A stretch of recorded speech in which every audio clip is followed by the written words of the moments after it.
think it's that healthy diets have small amounts of meat. You can be a vegetarian and be perfectly healthy, and vegetarians in general are healthier than people who eat a lot of meat.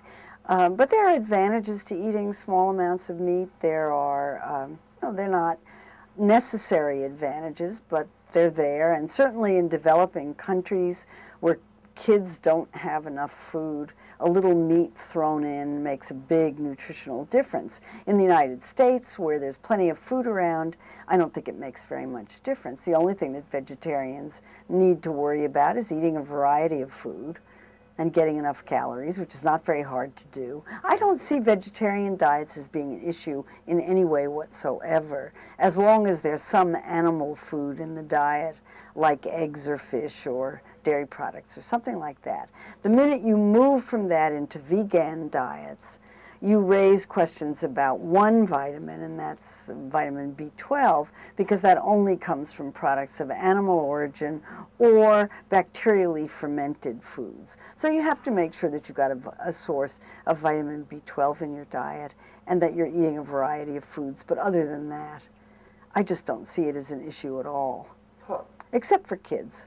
For small children, it's sometimes hard for children to get enough calories unless they're getting enough fat in with the vegan diets that they're getting. But vegan parents know how to deal with that, most of them, and do a pretty good job. And the kids are healthy. It's fine. I kind of see all that as a non-issue, and I'm surprised at the passion about it on both sides. I still hear from people about how dangerous vegetarian diets are, which seems kind of silly. And on the other hand, I hear from vegetarians and vegans about how terrible it is to eat meat, and I don't buy either one of those.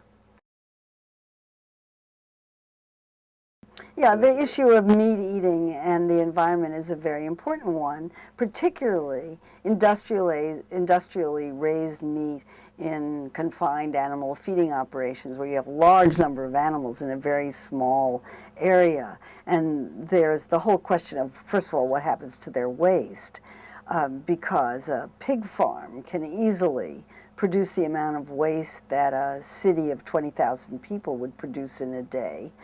And yet it's not treated. No human population of 20,000 would be allowed to produce waste that wasn't treated to destroy pathogenic bacteria, and yet we have laws that allow these places to pollute the environment with animal waste. I think that's a huge problem. And you go to a place that's near a pig farm and you know about that pig farm miles away. You can smell it. That's something that we need to do something about, and I don't think that CAFO should be allowed to leave their waste untreated. There are other issues that have to do with greenhouse gases, and the fact that so much of our grain, corn and soybeans particularly, is grown expressly to feed animals. If we didn't eat so much meat, then we wouldn't need to grow all that food to feed animals.